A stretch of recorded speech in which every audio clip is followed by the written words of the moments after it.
Yo, what is up PPL fans, Shoutout here, coach of the Bayern Munich, and welcome to the PPL Week 2 team analysis. Last week we got absolutely fucked. There's no way around it. Mono completely out-prepped me. Not really, I mean he had the better prep, but the things I don't think I could have done much better against the team that he brought. Like, I think my prep was really good, but his was just not, I couldn't do anything basically in prep. I don't think that would have not neglected other threats on his team. So, you know, there's that. But it's, you know, that's how things go. Welcome to Pokemon You Lose video games. How surprising. This week we're up against Liam, Unlawful Exile, coach of the West Chen United. I'm sure most of you guys know him. If you don't, make sure to check his links down in the description below. He's a very cool guy. He does a lot of Let's Play stuff. And yeah, that's that.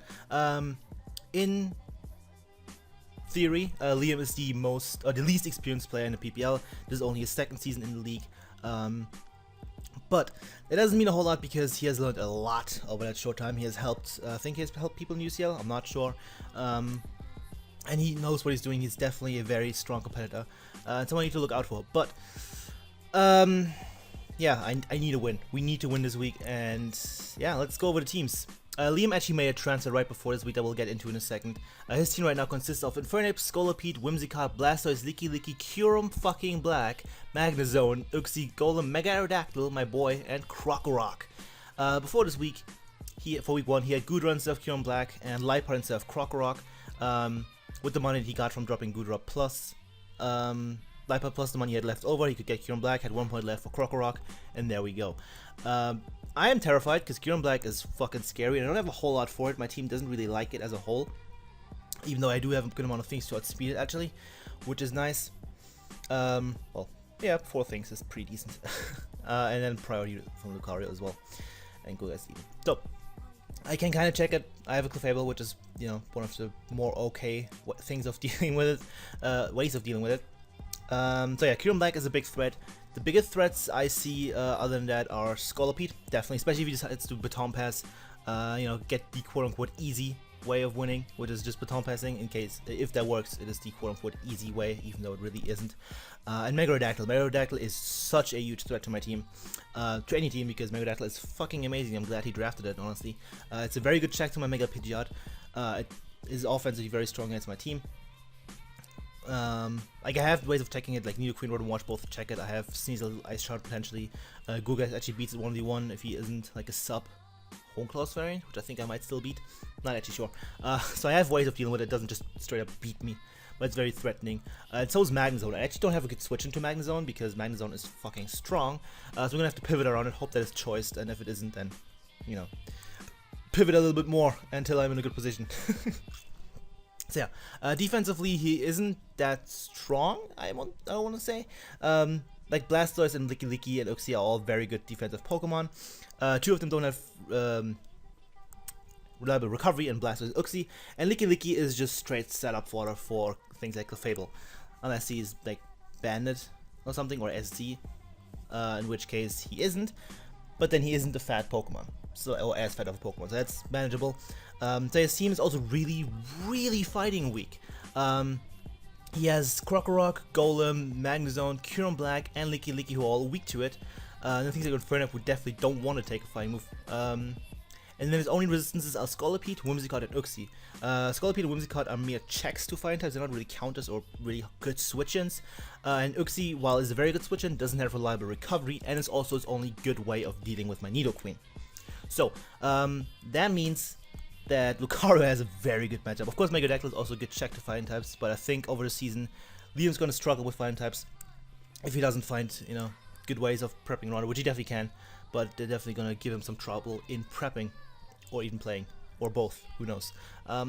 So yeah, that's that. That's a quick overlook of his team. Let's go with the team that I'm bringing. Adjust these dimensions real quick, Arena, because I'm professional. Can we please? Thank you. So, look at the beautiful team name. I'm so creative, am I not?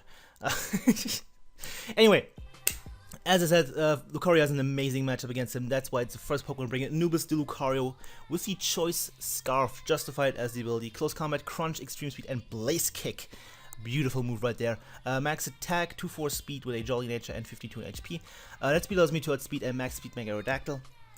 as well as a adamant or modest, like non-positive speed teacher, Scarf Curon Black. I hope I did that right. So yeah, this thing is so good against this team. Let me get my phone so I can look at it. As I said, he doesn't have a whole lot of fighting resistances. Those three being Uxie, Scorpion, Whimsicott. Everything else does not want to take a close combat. This is a very good check to Lucario, to his Mega Aerodactyl. If I get chip damage off of it, as soon as there's some chip damage on the Mega Aerodactyl, I can switch this in and Revenge Kill with a close combat.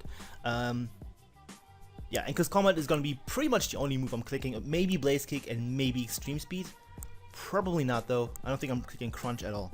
The reason for that is that he has Magnezone. Magnezone can trap me, and I don't want that, which is why I didn't like a Scarf variant where I'm clicking Flash Cannon to Revenge Kill, like a special variant. Try to Revenge Kill Mega Aerodactyl with Flash Cannon, something like that. I wasn't a big fan of that. I was messing around with so many sets as the Nasty Plot, Special Scarf, Physical Scarf, and switched between them multiple times. And ended up deciding on this set with a little bit of advice from my buddy Trev the King. I was like, yeah, this is really good against the team. I was like, yeah, you're right. So let's just go with it. Yeah, I'm just gonna click close combat mainly, especially if he brings Magnezone. If he doesn't bring Magnezone, I might just click other moves occasionally. But you know, Scarf Extreme Speed is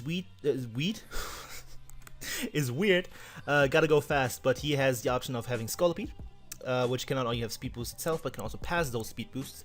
Inferno with Mark Punch, and yeah, those pass boosts are very spooky. Potentially Whimsicott if it's trying to like Stun Spore me, or not Encore, that wouldn't help.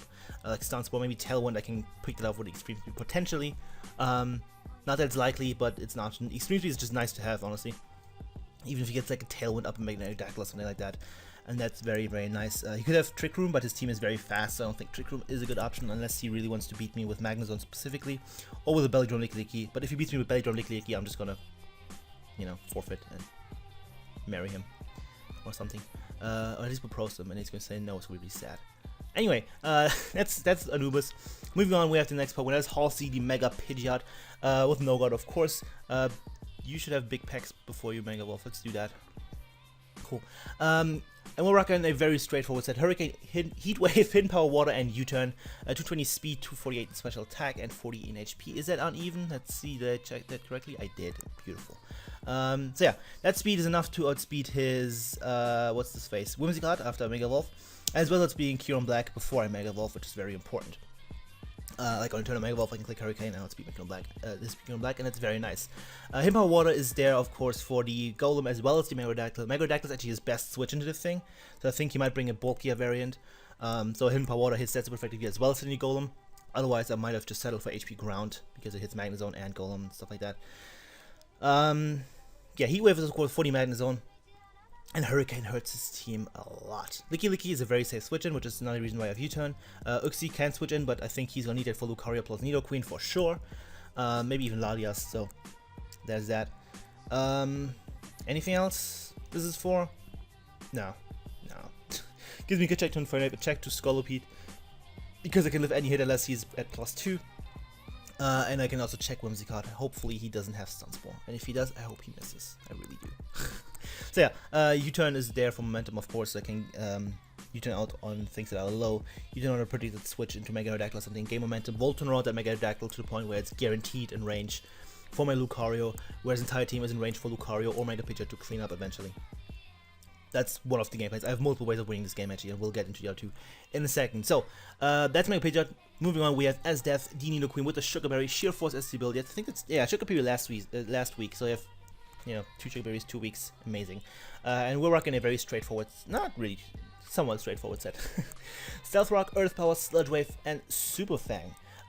Pretty much max defense with a little bit of speed that I don't remember what it's for. It has some reason, I think it's to make sure I outspeed Blastoise, because he could speed creep me, and I don't want that, so I have that. Probably outspeeds. Does it outspeed Water Zone? I think Road and Water. No, it doesn't. It's there. It's speed investment. It does things. Okay. So, this is a good answer to Mega Aerodactyl with Earthquake, because it also hits my Lucario. I think he's gonna want Earthquake over Aqua Tail actually. It gives me good answers to Scolipede, which is why the Sugar Berry is mainly there, because they can stop that thing from sweeping me, and that would be very sweet because I don't want to get swept by a fucking Scolipede, even though I love the Pokemon. It's really good. not a fan of it. This gives me a way of pivoting around Magnezone, so he can't lock himself into an electric move, otherwise I think it's a free switch win. And he doesn't have great switch-ins. Even though I'm defensive, he doesn't really want to switch into the thing at all. I would love to bring an offensive variant, maybe even like choice Scarf, but that would not speed Megadactyl if he's max speed, so that wouldn't even be worth it. I need a defensive variant. Super Fang. Why do I have Super Fang? Because his two best switch into this are Uxie and Megadactyl. Those are the only switches actually. And I need those two weakened from a Lucario. If I can get a Super Fang off on Uxie or Megadactyl, depending on what spread Uxie is, I can then actually potentially 2-hit KO with Lucario with Close Combat, which is very, very nice. Super Fang is just really, really good to get things in range. I should have 0 attack IVs. I don't. That is kind of unfortunate. Let's change that, even though it's already off to Riz for Jenning, but hey. So yeah, Super Fang is really good against team. I can also weaken the Blastoise if he brings that, which I don't know if he will. He might, but you know, we'll see about that. And yeah, mainly Uxie and mainly Megadactyl. Getting those two half HP is really fucking sweet. So, next up, since Keyno Black is a threat, I need my best possible answer to it, and that is Moonshine Declotable with the Barbieri Berry, of course. Throwback to Season 1, where it was like the first time I used a type weakening berry, and the first time well, there was a time where type weakening berries were still fairly new. So I was feeling cool in Season 1. It was great. Yeah, Barbieri Berry, in case you don't know, is the Steel type weakening berry, so it's gonna weaken the Iron Head that I'm expecting. It's actually Flash Cannon, but Iron Head is much more likely coming from Keyno Black. And then we have the set at OU set, Moonblast, T-Wave, Southbolt, and Calm Mind.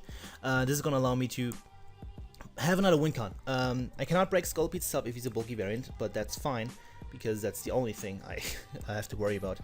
I can T-Wave pretty much everything on his team, barring the Magnezone and the Golem, as well as the Krokorok, but I beat Krokorok. I don't think I beat Golem if he's offensive, so that could be a little problematic, but, you know, I have ways of dealing with that. Especially since he gets Heavy Slam. If he does that, I'm not going to stay in on Golem at all.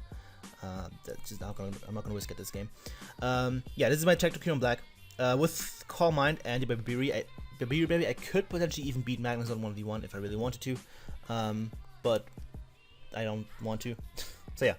Calm Mind gives me another really nice win con. I really wanted to bring Cosmic Power because it actually does really well against team. Because he doesn't have much in the way of taunting as Mega Aerodactyl and Krokorok, and I think that's it. Infernape, I'm pretty sure. Yeah, Infernape gets taunted as well. I think? I'm not wrong, right? I might be, I don't fucking know. My brain is currently all over the place, I'm sorry.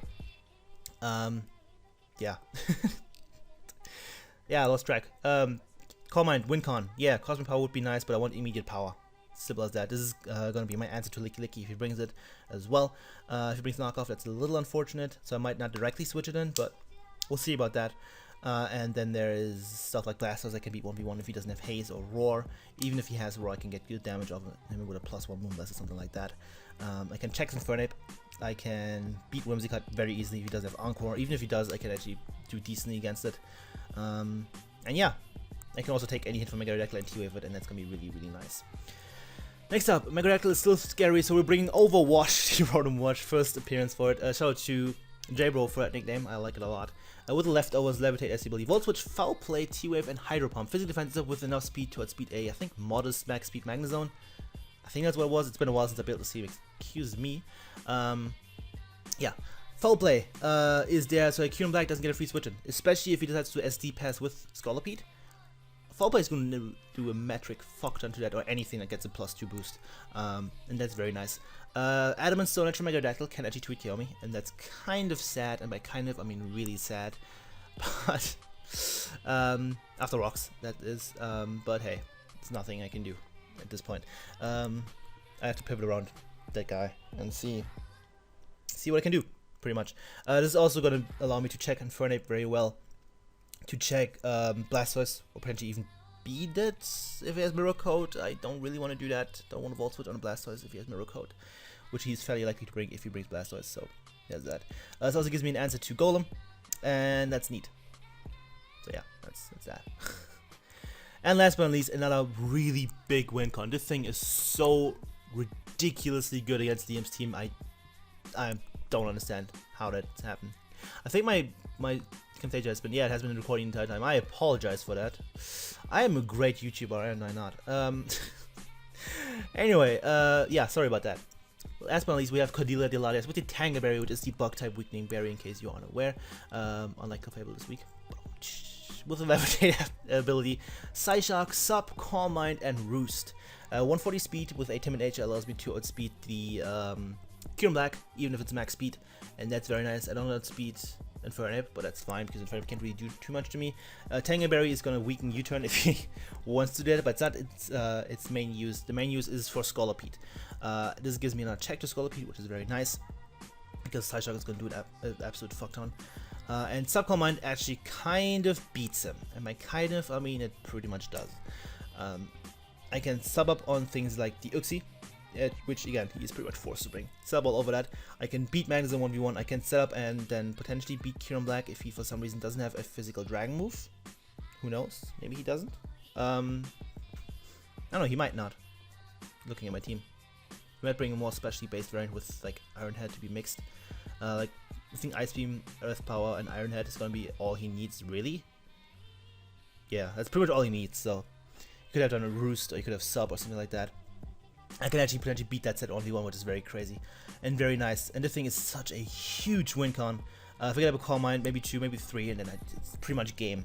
Yeah, I have 2 Calm Mind users this week, 2 sweepers. So these are my other 2 ways of winning. I have these 2, and I have these 2. So these are all win conditions, 4 win cons, 2 of which are fat. So I have 4 bulky Pokemon, 2 of which can win me the game, and then 2 just straight offensive Pokemon. It's really cool. I like this build a lot. Put a lot of time into this, a lot of thought. Double check with a lot of friends that were like, yeah, this is good, do this, and yeah, that's pretty nice. Also I have T-Wave on this as well, I forgot to mention, because T-Wave is a good move, and I can slow the scene down because it's really fucking fast, and that's gonna be really fucking nice. So yeah, that's that. Time to think of the team, time to think of the matchup. Tell me if you think we can finally get a win for this season. That'd be nice, wouldn't it? So yeah, that's gonna be that. Thank you all for watching. I'm gonna go play the Summer Showdown tournament right now. And yeah, leave a like, leave a comment, leave some nudes. I'll appreciate it if you doesn't, hopefully. See you guys next time. Goodbye.